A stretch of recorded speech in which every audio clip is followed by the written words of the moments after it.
Flashing red and blue lights painted the Los Angeles night as officers pried open the door of a black convertible.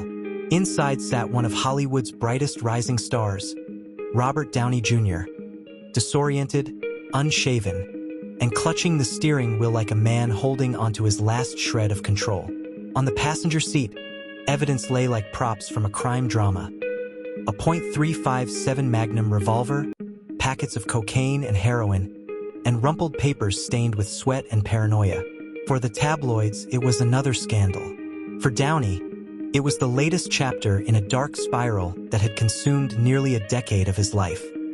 He was no longer the charming prodigy who had stolen hearts in Chaplin, 1992. He had become a cautionary tale, Hollywood's golden boy on the edge of ruin. Before we dive in further, hit the subscribe button and like the video for more chilling stories.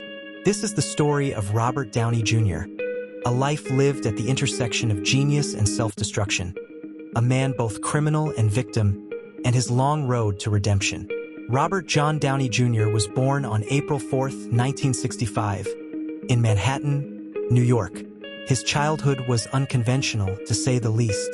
His father, Robert Downey Sr., was a counterculture filmmaker, while his mother, Elsie Ann Ford, was an actress. The family's household was a creative haven, but also a dangerous playground. Downey Sr. was candid about his drug use and would later admit to giving his young son marijuana at just 6 years old. It was not an isolated incident. Robert grew up around cocaine parties, late-night film sets, and an environment where addiction seemed as normal as breakfast. By the time he was a teenager, Robert was already fluent in the language of addiction.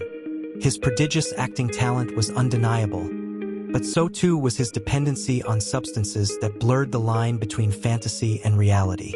In the 1980s, Robert Downey Jr. emerged as one of Hollywood's most promising actors. His roles in Weird Science, 1985, Less Than Zero, 1987, and later Chaplin, 1992, for which he received an Academy Award nomination, cemented him as a powerhouse performer. But beneath the glittering lights, his demons never slept. Life began to imitate art. His haunting performance in Less Than Zero, as a rich young addict spiraling into oblivion, was a chilling reflection of his own future. He partied with the brat pack, chased fame recklessly, and lived as though the rules of society didn't apply to him. And soon enough, the law came knocking. The 1990s marked the beginning of Robert Downey Jr.'s descent into a cycle of arrests, courtroom appearances, and jail sentences that would play out like a grim crime saga. 1996, the infamous arrest. Police stopped Downey for speeding down Sunset Boulevard. What they found stunned them: an unloaded .357 Magnum revolver, cocaine and heroin in packets, a staggering, disoriented Downey behind the wheel. This was no longer a celebrity scandal, it was a felony crime. Downey was charged with possession of drugs and a weapon, marking the beginning of a long, humiliating legal battle. Weeks later, in a surreal twist, Downey wandered into his neighbor's house in Malibu under the influence. He fell asleep in a young boy's bed, oblivious to the horror of the family who discovered him. The incident became tabloid fodder, but for the courts it was a clear sign. Downey was spiraling out of control. 1997, prison time.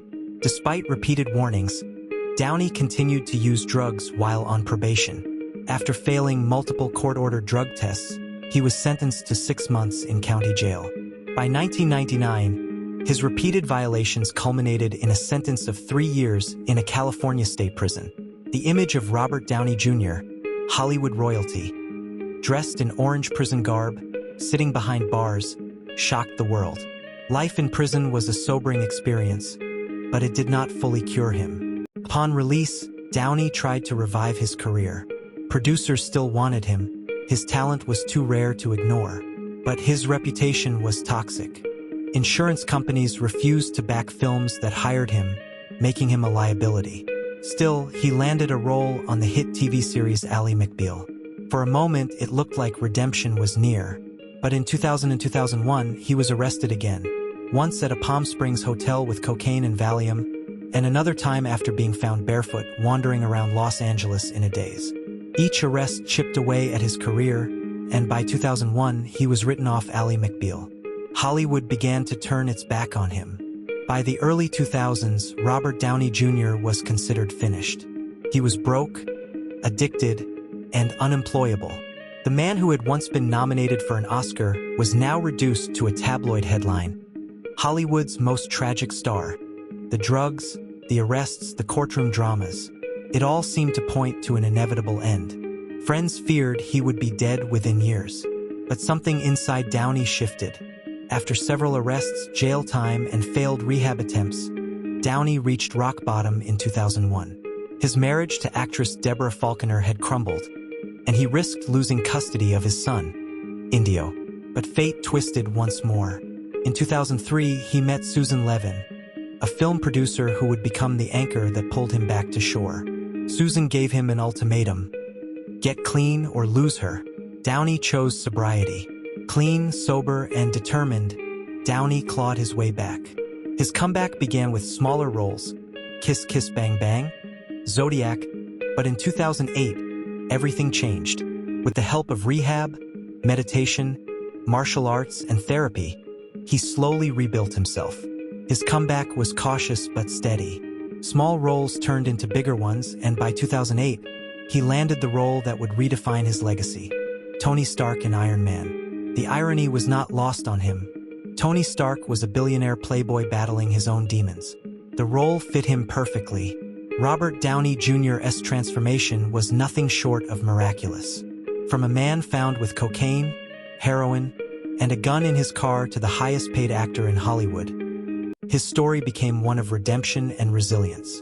Today, Downey lives with Susan and their children, advocating for sobriety, mental health, and creativity.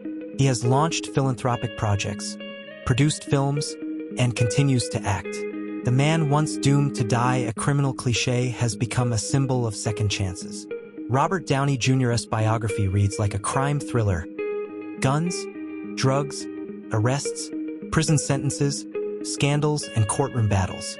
Yet, unlike so many cautionary tales, his story did not end in tragedy. Instead, it ends with triumph. He is proof that even in the darkest cell, a man can find the strength to rise again. Downey's legacy is not just about Iron Man or his box office records.